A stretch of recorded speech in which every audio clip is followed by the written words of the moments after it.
당신이 만약 나이가 들어 더 이상 혼자 걷는 것도 힘들고 병원에 가는 일조차 부담이 된다면, 그리고 자식들에게 짐이 되고 싶지 않아 요양원을 고민하고 있다면 잠깐 멈추고 이 이야기를 들어보세요.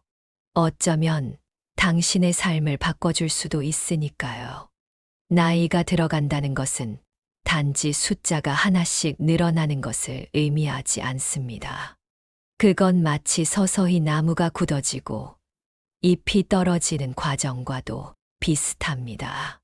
한때는 활기찼던 몸이 조금씩 무거워지고 별일 아닌 일에도 숨이 차오르고 어느 날은 갑자기 하루 종일 누워 있어도 피곤함이 가시지 않는 날이 옵니다. 이런 날들이 반복되면 사람은 문득 생각하게 됩니다. 이제 나는 어디서, 누구와 어떻게 살아야 할까? 그 고민은 단순히 거처에 대한 문제가 아닙니다. 그건 바로 존엄한 나로 남기 위한 마지막 선택의 순간이기도 하죠. 그리하여 많은 노인들이 인생의 황혼기에 접어들며 선택하게 되는 세 가지 길이 있습니다. 첫 번째는 자녀의 집으로 가는 방법입니다. 겉보기엔 가장 따뜻하고 자연스러운 선택처럼 보입니다. 오랜 세월 자신이 키운 자식의 품으로 돌아가는 것이니까요. 그러나 현실은 그렇게 단순하지 않습니다. 자녀가 부모를 진심으로 걱정하고 받아들이더라도 같은 공간에서 함께 살아간다는 건 또 다른 이야기입니다. 세대 간의 생활 방식, 사소한 생활 습관의 차이, 말 한마디에서 시작되는 오해. 이런 것들은 점점 커져서 결국 마음의 거리를 벌려놓습니다.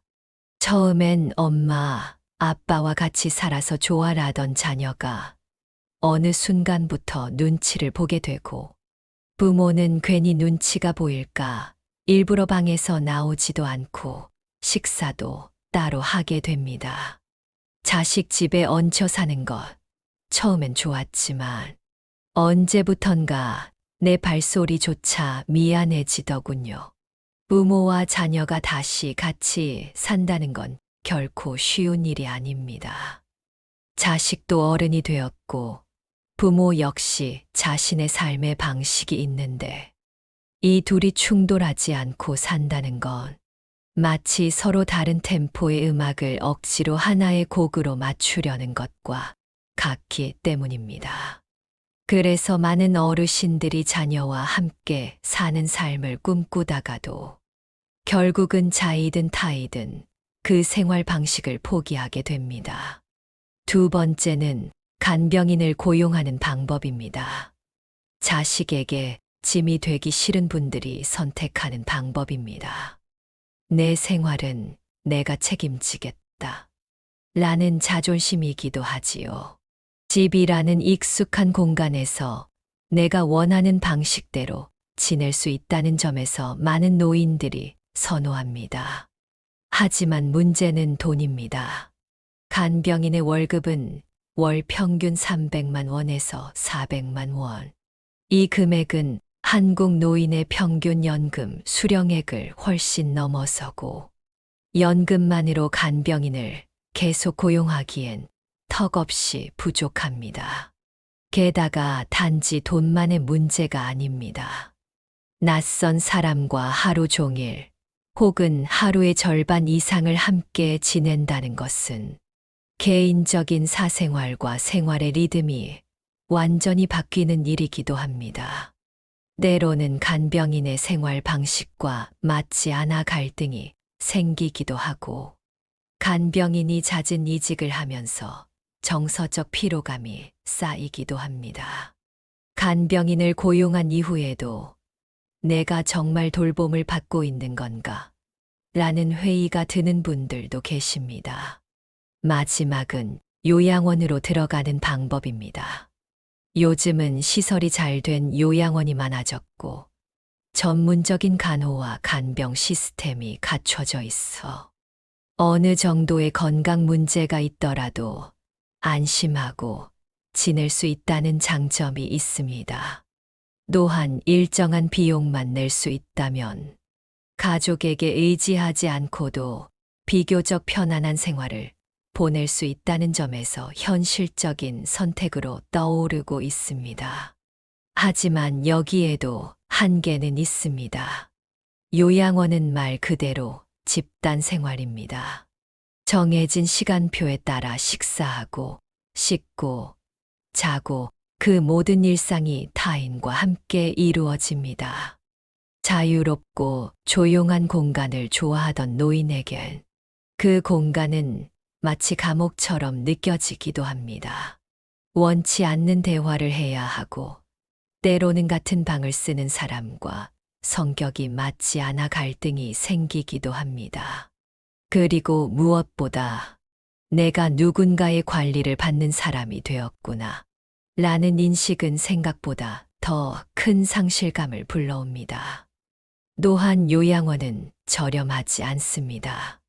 민간 요양원이나 서비스가 많은 곳은 수백만 원의 비용이 들어가며 공공 요양원을 이용하더라도 자리가 부족하거나 시설이 노후화된 경우가 많습니다. 이처럼 세 가지 길에는 각각의 장점과 단점이 뚜렷하게 존재합니다. 자녀에게 기대면 갈등이 생기고, 간병인을 쓰면 비용이 부담되고, 요양원은 자유를 잃게 됩니다. 그래서 어떤 노인들은 아무것도 하지 않고 그저 견디는 삶을 선택합니다. 자신의 불편함을 참고 자식에게 말 한마디 못 꺼내며 아파도 병원에 가지 않고 배달 음식에 의존하며 살아갑니다. 하지만 정말 그렇게 살아야만 할까요? 지금 이 순간 우리에게 필요한 것은 새로운 삶의 방식을 발견하는 것입니다. 기존의 방식이 맞지 않는다면 다른 길을 만들면 됩니다.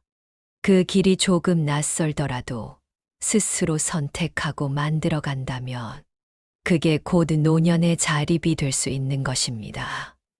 세 가지를 모두 경험하신 박 할아버지의 사례를 들어 설명해 드릴게요.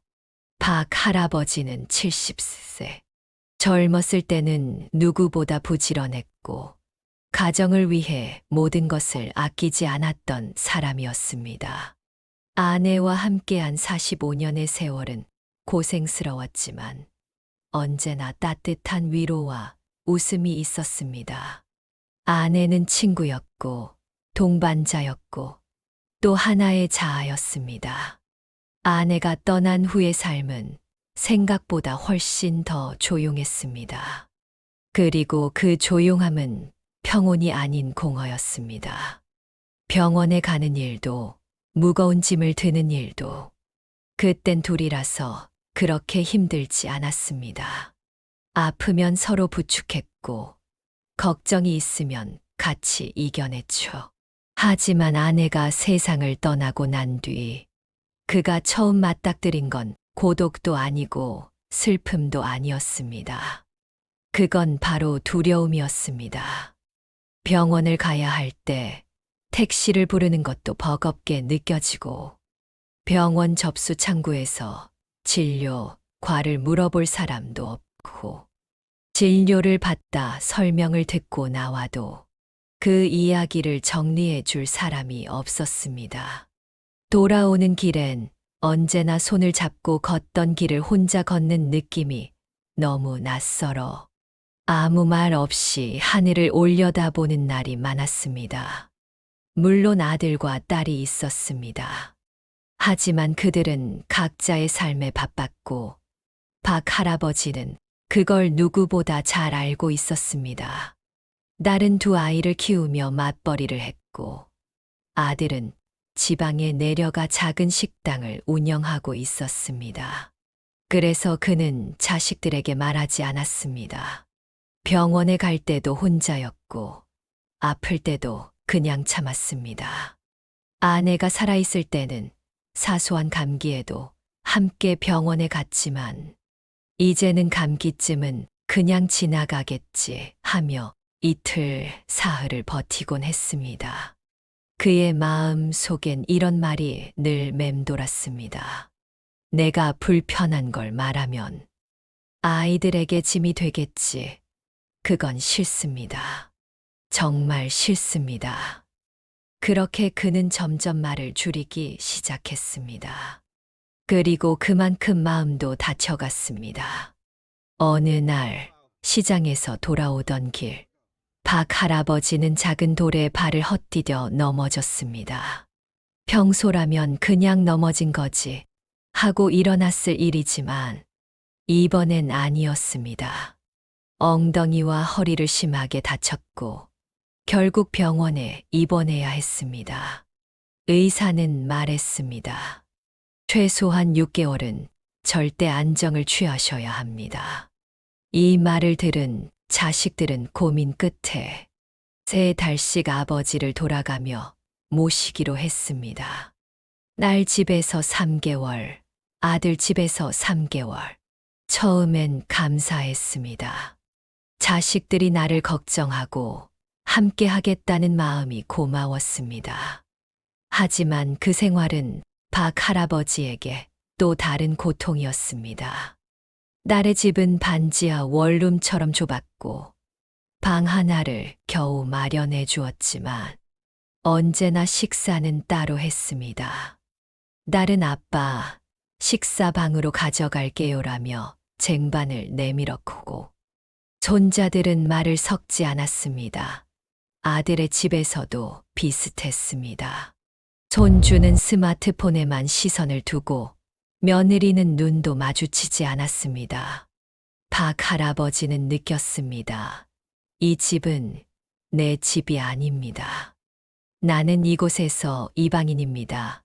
무엇보다 가장 가슴 아팠던 건 자식들의 말투였습니다. 어느 날 아들은 무심코 말했습니다. 아버지, 물 좀 흘리지 마세요. 애들이 놀라요. 조금만 조심해 주시면 좋겠어요. 그 말 한마디에 박 할아버지는 눈을 돌려 창밖을 오래도록 바라보았습니다. 울고 싶었지만 눈물은 나오지 않았습니다. 대신 마음 속에 무언가 꺼멓게 타들어가는 기분이 들었습니다. 나는 이 집의 손님도 아니고 가족도 아닌 것 같구나. 6개월이 지나자마자 박 할아버지는 서둘러 자신의 집으로 돌아왔습니다.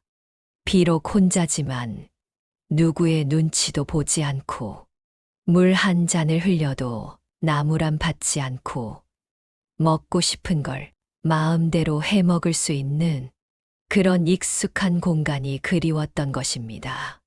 하지만 몸은 전 같지 않았습니다. 장이 조금만 무거워도 허리가 아팠고 식은땀이 날 정도로 다리에 무리가 갔습니다. 결국 간병인을 다시 고용했지만 문제는 비용이었습니다. 한 달에 300만 원 자신의 연금을 훌쩍 넘는 금액이었고 자식들이 일부를 보태주긴 했지만 매달 부탁하는 것도 미안했고 생활은 점점 쪼들렸습니다. 게다가 간병인은 오래 머무르지 않았습니다. 박 할아버지는 이렇게 말합니다. 우리 집 식사는 소박합니다.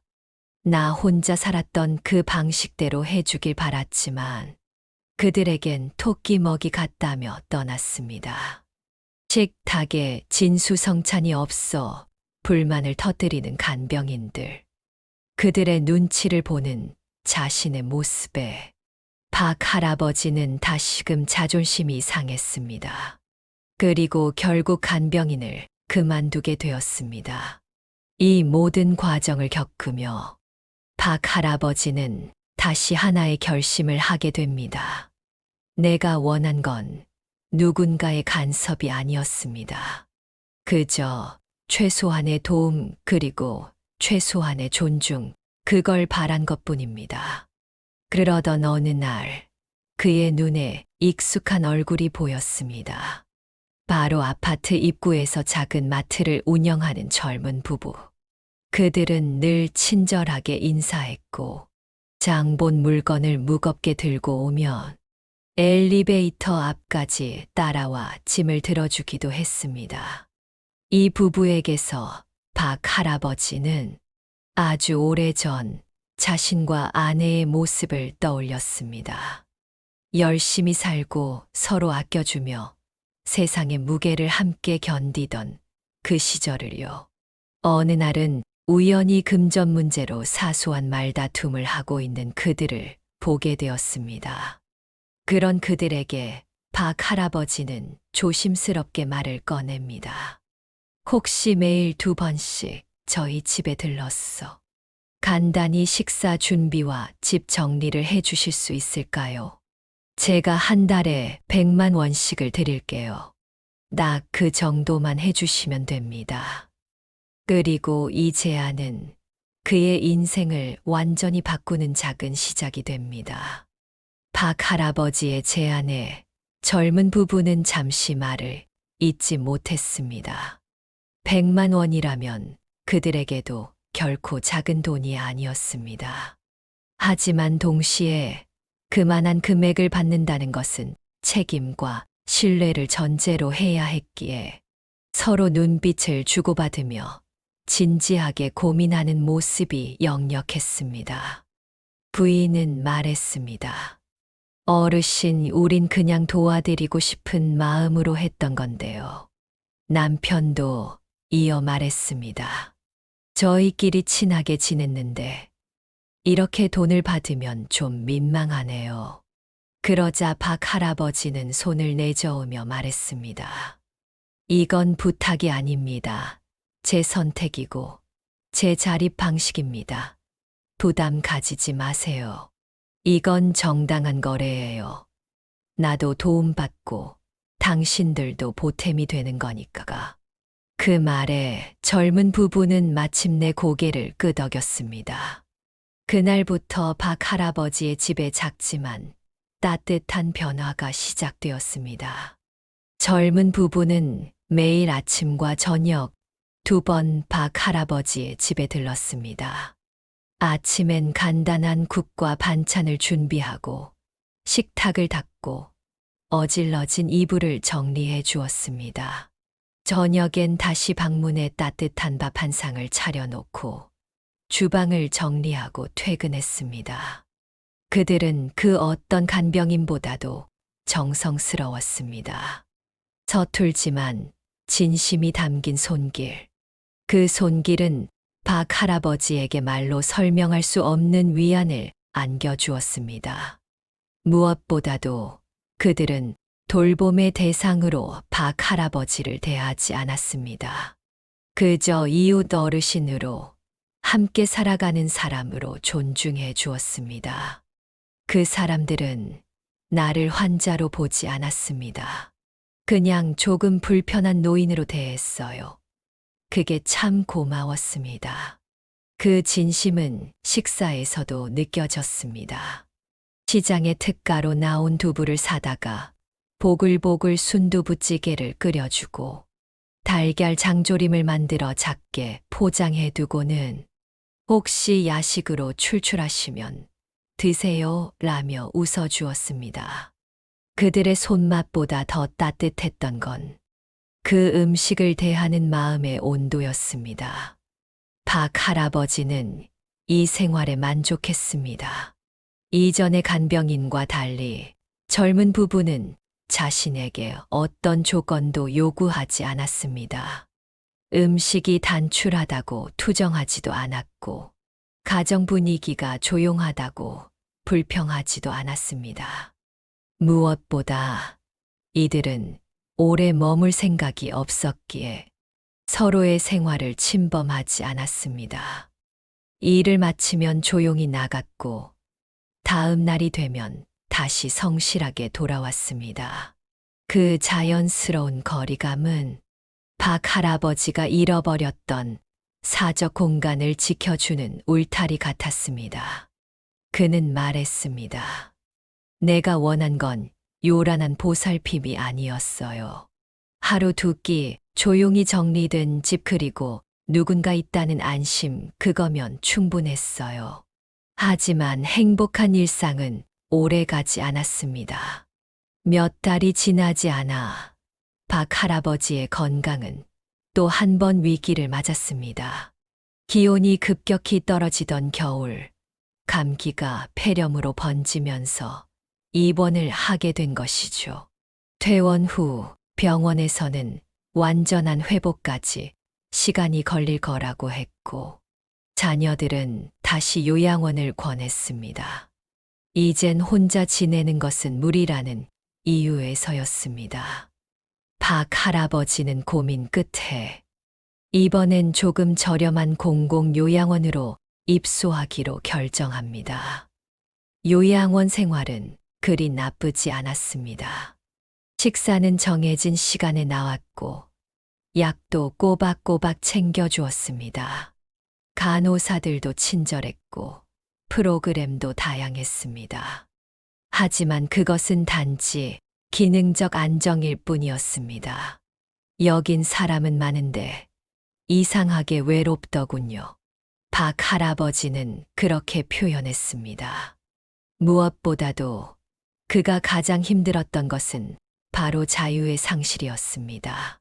기상 시간, 식사 시간, 목욕 시간까지 모두 정해져 있었고, 자신이 원할 때 쉬거나 책을 읽거나 그저 창밖을 바라보는 자유조차도 허락되지 않는 시간이 많았습니다. 함께 지내는 어르신들 중 일부는 기억이 흐릿하거나 의사 표현이 어려운 분들도 있었고, 낮과 밤을 헷갈려 새벽에도 소란이 이어지곤 했습니다. 그때마다 박 할아버지는 생각했습니다. 나는 살아있지만 이 삶이 나의 삶일까? 결국 한 달도 채 되지 않아 그는 스스로 퇴소를 결정했습니다. 자녀들은 걱정했지만 그는 단호하게 말했습니다. 나는 그냥 집으로 돌아갈래. 내 호흡대로 살고 싶어. 다시 집으로 돌아온 박 할아버지. 그는 자신의 선택을 후회하지 않았습니다. 요양원은 기능적으로는 안정적이었지만 정서적으로는 너무 낯설고 메말라 있었습니다. 그는 다시 젊은 부부에게 연락을 했고, 다행히 그들도 예전처럼 도움을 주겠다고 했습니다. 그날부터 박 할아버지의 삶은 다시 조용히, 그러나 단단하게 흐르기 시작했습니다. 나는 요양원이 필요 없었어요. 내가 필요했던 건 작은 식탁 하나와 정성 한 숟가락이었을 뿐입니다. 다시 집으로 돌아온 날, 박 할아버지는 천천히 집안을 둘러보며 한참을 멍하니 서 있었습니다. 익숙한 소파, 오래된 책장, 벽에 걸린 가족 사진, 그리고 아내와 함께 앉았던 식탁. 모든 것이 그대로였지만 무언가가 완전히 달라져 있었습니다. 그것은 바로 내가 다시 이 집의 주인이 되었다는 감각이었습니다. 요양원에서는 한 명의 입소자였지만 여기서는 그는 다시 자신의 삶을 선택할 수 있는 사람이었습니다. 그날 저녁 그는 전화기를 들고 마트 부부에게 연락을 했습니다. 저 다시 부탁해도 될까요? 그때처럼 하루 2번만 도와주세요. 그들은 잠시 말이 없었지만 이내 따뜻한 말로 대답했습니다. 어르신, 너무 반가워요. 저희도 사실 걱정했어요. 다시 뵙게 되어 정말 기쁩니다. 그 목소리에 박 할아버지는 몇 초 동안 말을 잇지 못하고 천천히 조용히 눈을 감았습니다. 다음 날 아침 젊은 부부는 변함없이 문을 두드렸습니다. 따뜻한 된장국 냄새가 부엌을 감쌌고 싱크대 위에는 손질된 나물과 김치, 달걀찜이 놓였습니다.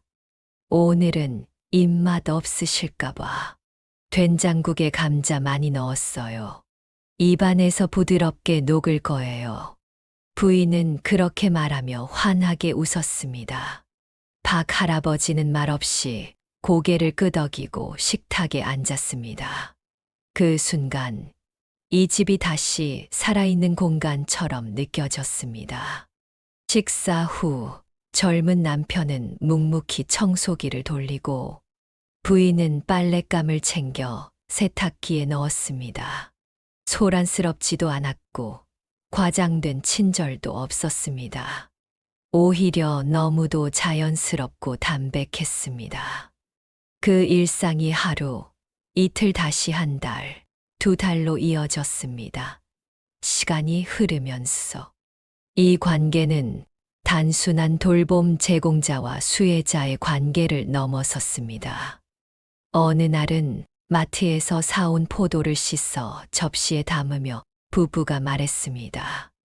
어르신, 이 포도 너무 달아요. 어르신 먼저 맛 좀 봐주세요. 맛없으면 저희가 먹을게요.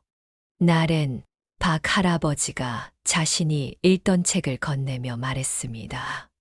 이 책 참 좋더라고. 시간이 있으면 한번 읽어봐. 너희도 이런 얘기 들으면 좋을 것 같다.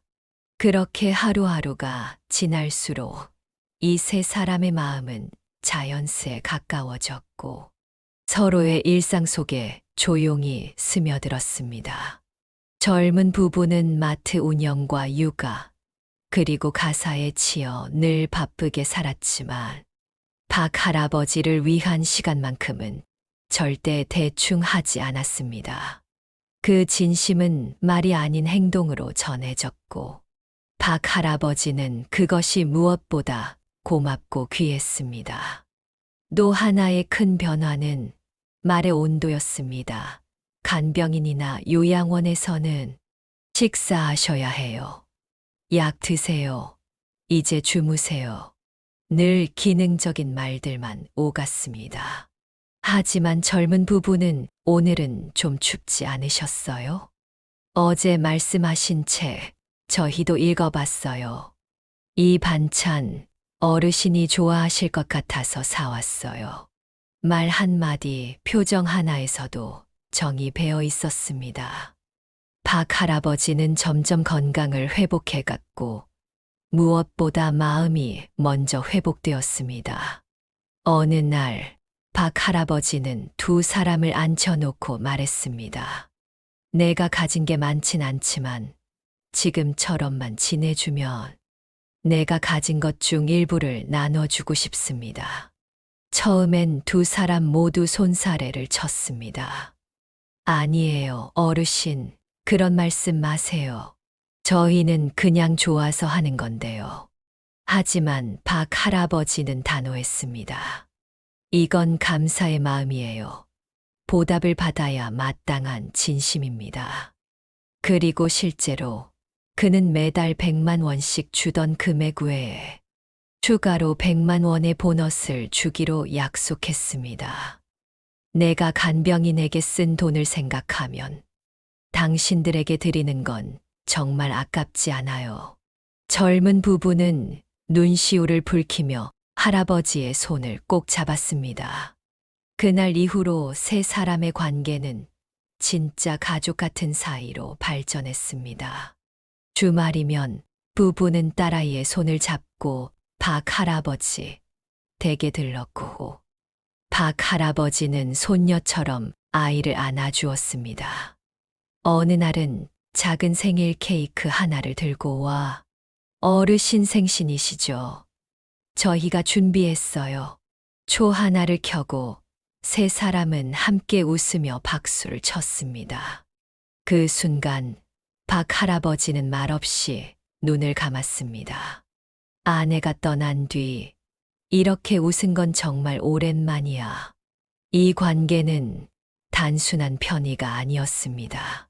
서로를 생각하는 진심이 있었기에 시간이 갈수록 더 단단해졌습니다. 박 할아버지는 깨달았습니다. 요양원에선 따뜻한 국 한 그릇에도 외로웠는데 이 집에서의 된장국 한 숟갈엔 사람이 있었어요. 그는 이제 노년이 외롭지만은 않다는 걸 배웠습니다. 사람은 언제든 새로운 관계를 맺을 수 있고 새로운 가족을 만들 수 있습니다. 그리고 그 가족은 피보다 진한 정으로 연결될 수 있다는 것도요. 다음으로는 김할아버지의 이야기입니다. 저는 올해로 83입니다. 그리고 제 인생에서 가장 긴 하루는 아내가 세상을 떠난 그날이었습니다. 김 할아버지의 목소리는 낮고 단단했습니다. 그 말에는 슬픔보다 더 깊은 체념과 통찰이 배어 있었습니다. 3년 전 평생의 동반자였던 아내가 긴 투병 끝에 세상을 떠났습니다. 그녀가 병상에서 마지막으로 남긴 말은 아직도 잊히지 않습니다. 여보, 너무 미안해요. 나 없이 당신 어떻게 살까? 그 순간 김 할아버지는 눈물도 나오지 않았습니다. 그저 창밖을 하염없이 바라보다가 지나가는 바람에 아내의 체온이 남아있진 않을까 귀를 기울였습니다. 아내가 떠난 후 집안은 너무 조용했고 그 고요는 곧 침묵의 공포로 변했습니다. 김 할아버지에게는 하나뿐인 외동딸이 있었습니다. 하지만 딸의 삶도 순탄하지 않았습니다. 사위는 제 역할을 못했고 딸은 남편의 거친 말과 손버릇에 시달리며 매일을 참는 삶으로 살아가고 있었습니다. 내 딸이 내가 그렇게 아끼던 아이가 이제는 나를 걱정할 여력조차 없구나. 딸은 생계를 위해 일을 했고 귀가하면 남편과 자식을 챙기느라 바빴습니다. 김 할아버지는 그런 딸을 보며 한 번도 날 좀 돌봐달라고 말하지 못했습니다. 그러던 어느 날 갑작스러운 뇌졸중이 김 할아버지를 덮쳤습니다. 쓰러진 채로 몇 시간을 바닥에 누워 있다가 마침 집에 들른 외손자에 의해 겨우 발견되어 병원으로 실려갔습니다. 병원에서는 중대한 말을 꺼냈습니다. 오른쪽 팔과 다리는 이제 거의 쓰실 수 없습니다. 회복되기 어려울 것입니다. 그 말은 곧 평생의 자립을 잃었다는 선고와도 같았습니다. 재활치료는 고통스러웠습니다. 하지만 그보다 더 고통스러운 건 자신이 더 이상 쓸모없는 존재가 되었다고 느끼는 마음이었습니다. 병원 침대에 누워 천장을 바라보며 김 할아버지는 자주 중얼거렸습니다. 이제 나는 누굴 위해 존재하지? 딸은 여전히 가정폭력의 굴레 속에 있었고 외손자는 대학을 졸업하고 사회에 첫 발을 디딘 지 얼마 되지 않아 경제적으로 여유가 없었습니다. 퇴원 후 집에 돌아왔지만 김 할아버지는 이제 스스로 식사도 화장실도 어려웠습니다. 하루에도 몇 번씩 외손자에게 전화를 걸어 도와달라고 부탁해야 했고 시간이 지나면서 외손자의 얼굴에도 피로가 쌓이기 시작했습니다. 어느 날 외손자는 말했습니다. 할아버지 죄송해요. 여자친구랑도 자꾸 싸우고 제 삶이 이제 좀 힘들어요. 그 말에 김 할아버지는 아무 말 없이 고개만 끄덕였습니다. 그저 조용히 등을 돌려 창밖을 보았습니다. 바람이 불었고 거리엔 사람들이 오가고 세상은 여전히 움직이고 있었지만 그 속에 자신은 없다고 느껴졌습니다. 며칠 후 김 할아버지는 결심을 굳혔습니다. 그는 외손자를 침대 옆으로 불러 앉혔습니다.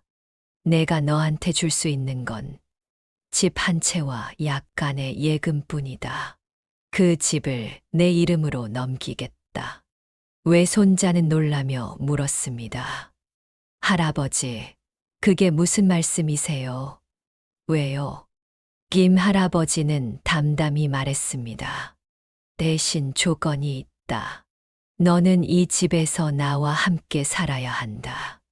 결혼하고 아이가 생겨도 함께, 그리고 내가 끝까지 누워있게 되더라도 날 시설에 보내지 말고 함께 있어주렴.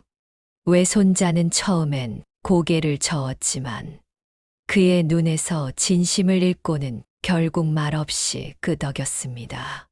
그것은 돈과 돌봄의 거래가 아니었습니다. 그것은 가족 간의 마지막 약속이자 남은 삶의 희망의 끈이었습니다. 김 할아버지는 외손자에게 말했습니다. 내가 집을 줄 테니 인테리어는 내가 내 스타일로 고쳐라. 대신 나는 이 공간에 함께 있을 거다.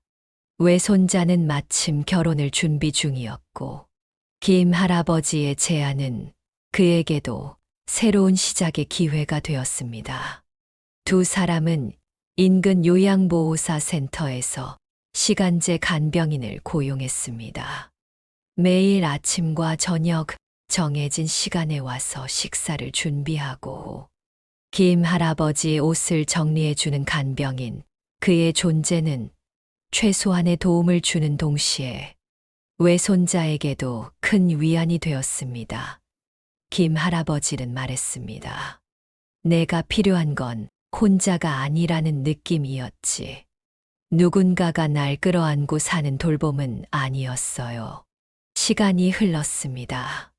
외손자는 결혼했고 아내와 함께 김 할아버지와 한 집에 살게 되었습니다. 가끔은 어린 외증손녀가 할아버지의 손을 꼭 잡고 할아버지 저녁 먹어요 라고 외치면 그는 세상 누구보다 행복한 표정으로 웃었습니다. 이 집은 이제 더 이상 돌봄의 공간이 아닌 삶이 살아 숨 쉬는 집이 되었습니다. 김 할아버지는 말합니다. 나는 지금 비록 오른쪽 팔과 다리를 못 움직이지만 마음만은 누구보다 자유롭습니다. 왜냐고요? 내 삶의 마지막을 내 방식대로 보내고 있으니까요. 박 할아버지와 김 할아버지. 서로 다른 시간, 다른 공간에 살고 있지만 두 사람의 인생은 기묘하게 닮아 있었습니다.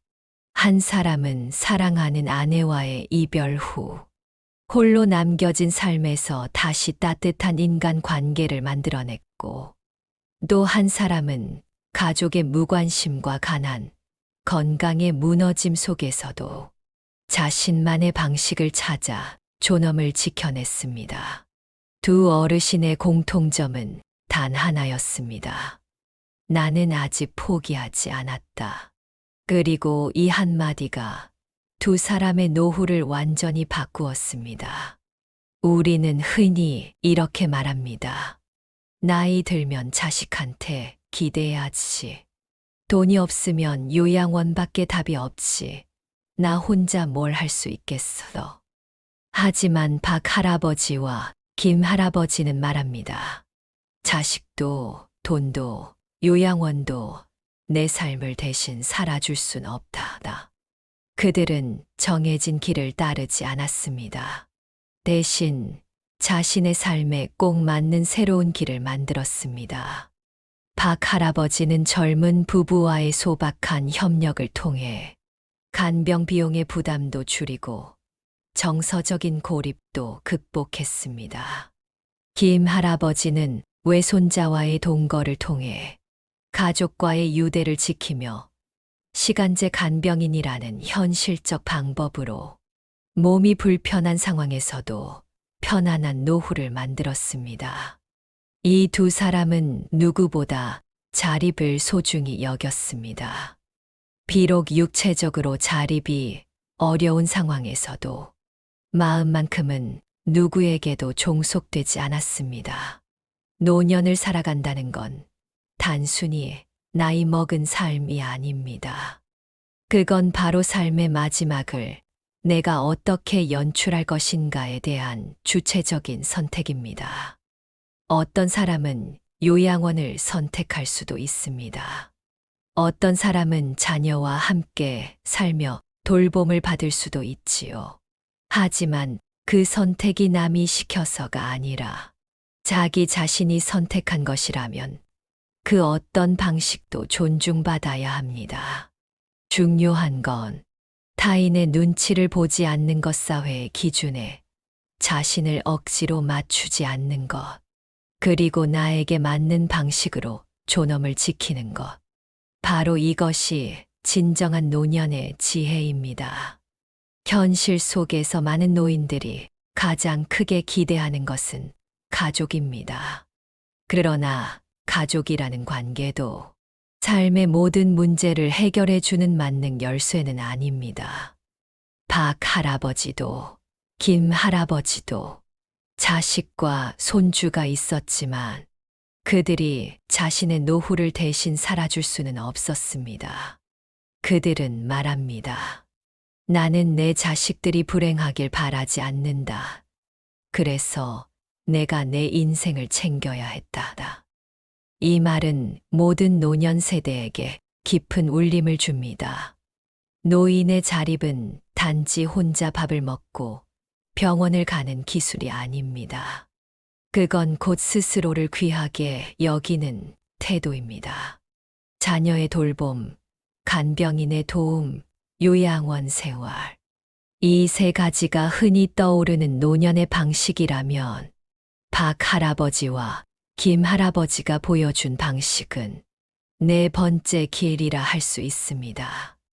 돈이 적더라도, 자녀에게 기대지 않더라도, 몸이 불편하더라도 내가 나를 설계할 수 있는 방식. 그건 바로 삶을 스스로 디자인하는 노년입니다. 이 방식에는 다음과 같은 공통점이 있습니다. 무리하지 않는 선에서 외부 도움을 활용한다. 타인과의 관계를 감사와 공존으로 유지한다. 스스로의 삶의 책임을 지되 도움받는 걸 부끄러워하지 않는다. 큰 돈 없이도 지속 가능하게 운영할 수 있는 구조를 만든다. 그리고 무엇보다 중요한 건 삶에 여백을 남기는 마음가짐입니다. 사람은 누구나 언젠가는 생의 마지막 페이지를 맞이합니다. 하지만 그 장면을 슬픔과 무기력으로 채울지, 아니면 평온과 감사로 채울지는 우리의 선택입니다. 박 할아버지는 집안 가득 퍼지는 된장국 냄새 속에서 아내를 떠올리며 미소 짓습니다. 김 할아버지는 외손녀가 그려온 그림 한 장을 가슴에 품고 조용히 눈을 감습니다. 그들에겐 거창한 유산도 호화로운 시설도 없었지만 삶의 마지막이 결코 외롭지 않았습니다. 왜냐고요? 그들은 끝까지 자신답게 살았기 때문입니다. 노년은 누군가의 보호 아래에서 조용히 사라지는 시간이 아닙니다. 그건 마지막까지 나라는 존재를 지키는 시간입니다. 자녀가 있어도, 돈이 없어도, 몸이 불편해도 우리는 얼마든지 삶을 다시 설계할 수 있습니다. 지금 이 영상을 보고 계신 여러분은 혹시 당신도 노후가 두렵고 막막하신가요? 그렇다면 오늘 이 두 분의 이야기를 기억해 주세요. 길은 늘 정해진 세 갈래만 있는 게 아닙니다. 당신만의 길을 만들어갈 수 있습니다. 그 길이 때로는 외로워 보일지라도 당신의 삶을 당신이 선택할 수 있다면 그것이야말로 진짜 행복한 노년 아닐까요? 지금까지 우리는 두 분의 이야기를 들었습니다. 한 분은 아내와 이별한 후 혼자 남은 삶 속에서 낯선 사람들과의 관계를 통해 따뜻한 일상을 다시 만들어냈고, 또 다른 분은 병으로 자립 능력을 잃은 후에도 손자와의 동행을 통해 가족이라는 이름을 다시 정의하며 살아갔습니다. 두 분 모두 특별한 사람이 아닙니다. 아주 평범한 우리의 부모님이자 어쩌면 가까운 미래의 나 자신일지도 모릅니다. 삶은 언제나 그렇듯 계획대로 흘러가지 않습니다. 예기치 못한 병이 찾아오고, 사랑하는 이가 먼저 떠나고, 자녀와의 관계는 조금씩 멀어지기도 하며, 몸은 점점 말을 듣지 않고 수입은 줄어들고, 세상은 너무 빠르게 변합니다. 그 모든 순간 앞에서 우리가 할 수 있는 단 하나의 일은 그 변화 속에서도 나를 지키는 일입니다. 아무도 알아주지 않아도, 누군가가 돌봐주지 않아도 나는 나를 지켜야 합니다. 그 지킨다는 말은 거창한 고집도 완고한 독립도 아닙니다. 그건 단지 내가 내 하루를 선택할 수 있는 사람으로 남는 것입니다. 오늘 무슨 반찬을 먹을지, 언제 잠자리에 들지, 누구와 시간을 나눌지, 그 조그마한 선택들을 내가 하고 있다는 것, 그것이 바로 존엄입니다. 그것이 바로 노년의 자립입니다. 혹시 지금 당신도 이런 고민을 하고 계신가요? 자식에게 폐가 될까 봐 차마 말 못하고 있는 고민. 요양원은 싫지만 대안이 없어 망설이는 하루. 혼자 살지만 매일 밤 무서운 불안을 껴안고 자는 고요한 방. 그렇다면 오늘 이 이야기를 단순한 타인의 사연으로만 듣지 마시고 자신에게 꼭 맞는 방식으로 바꾸어 보세요. 내 삶은 내가 정할 수 있다는 믿음. 지금부터 시작해도 늦지 않습니다. 노년을 아름답게 만드는 건 돈도 아니고 자식의 효도도 아닙니다. 그건 바로 스스로 선택하고 움직이는 용기입니다. 오늘 보여드린 이 두 분처럼 당신도 그렇게 당신만의 방식으로 삶을 완성해 나갈 수 있습니다. 혹시 지금 몸이 불편하고 마음도 불안하고 혼자라는 사실이 더 크게 다가오는 분들이 계신다면 꼭 기억해 주세요. 당신은 혼자가 아닙니다. 이 세상에는 비슷한 삶을 걷고 있는 수많은 이웃이 있고 조금만 눈을 돌리면 당신의 이야기를 들어줄 누군가가 분명 있습니다. 그리고 무엇보다 당신 스스로가 가장 강한 버팀목이 되어줄 수 있다는 사실, 그 진실을 믿고 조금씩 천천히 삶을 다시 만들어 가길 바랍니다. 우리의 인생은 끝이 아닌 계속 이어지는 이야기입니다. 이 영상이 당신의 노후의 작은 영감이 되고 지친 오늘의 따뜻한 위로가 되길 진심으로 바랍니다. 좋은 영상이 되셨다면 구독과 좋아요는 꼭 부탁드려요.